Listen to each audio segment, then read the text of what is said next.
हैं आप लोग।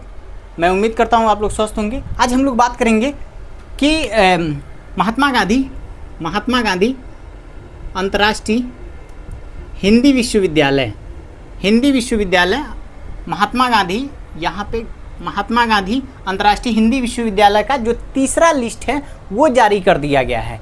और आप देखेंगे कि देखिए पहले लिस्ट जब जारी हुई तो उसके बाद कुछ सीटें वैकेंट रह गई, उसके बाद दूसरी लिस्ट जब जारी रही तो कुछ सीटें वैकेंट रह गई, ठीक है। और अब इस बार तीसरी लिस्ट आ गई है महात्मा गांधी की, यानी कि जो उम्मीद थी महात्मा गांधी यूनिवर्सिटी से, यानी कि हमेशा से देखते आ रहे हैं हम लोग कि मतलब महात्मा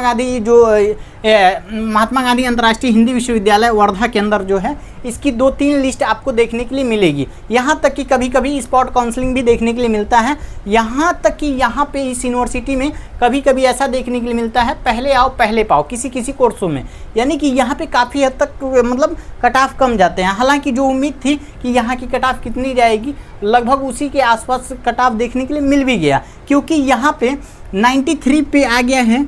93 पे यहाँ पे एडमिशन हो गया एससी कैटेगरी में। एससी कैटेगरी में आप देखेंगे तो 93 नंबर पे एडमिशन हो गया। 100 पे आ गया है जनरल वालों का। और ओबीसी की अगर बात करें तो ओबीसी का भी यहाँ पे लगभग 97 आ गया है।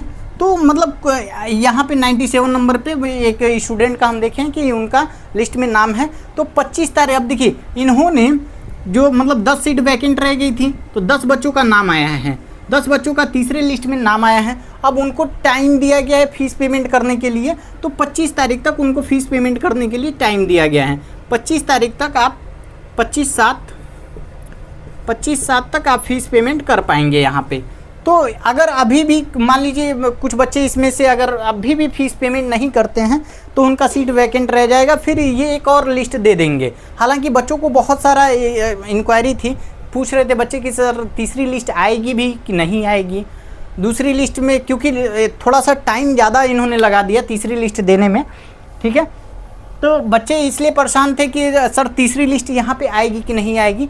तो मैं बार बार ये बता रहा था कि आपको देखिए आप वेट करिए, तीसरी लिस्ट भी आपको यहाँ पे देखने के लिए मिलेगी।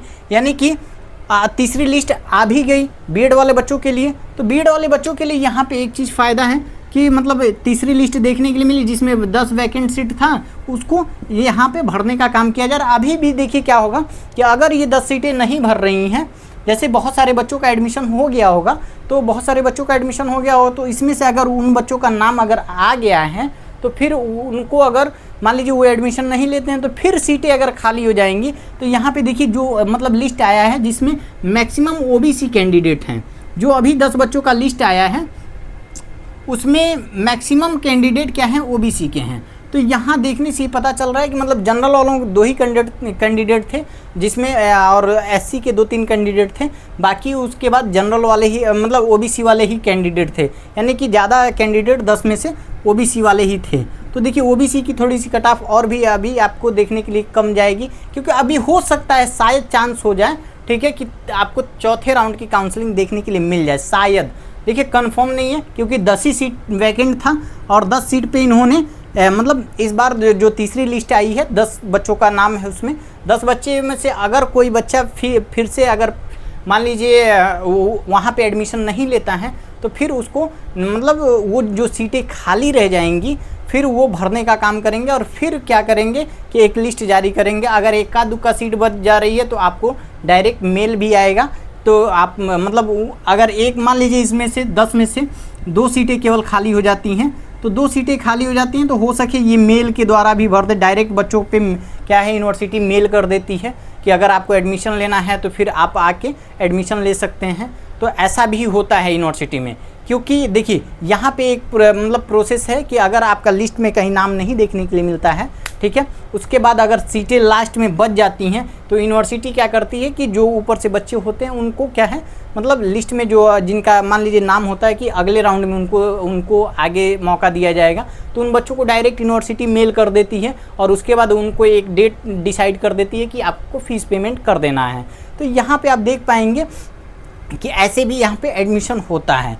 तो अभी 10 बच्चों का लिस्ट में नाम है और जो भी बच्चों का नाम है तो वहाँ पे यूनिवर्सिटी द्वारा दिया गया है कि आप 25 तारीख तक मतलब आप फ़ीस पेमेंट कर दें और उसके बाद आपकी सीट रिजर्व हो जाएगी।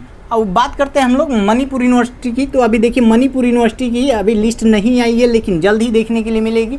मणिपुर यूनिवर्सिटी की जैसी ही लिस्ट आती है आपको इन्फॉर्म किया जाएगा, तो जुड़े रहें हमारे साथ और नेक्स्ट जानकारी हम आपको देंगे। मणिपुर की यूनिवर्सिटी की जैसी ही लिस्ट जारी हो जाती है आपको इन्फॉर्मेशन यहाँ से दिया जाएगा।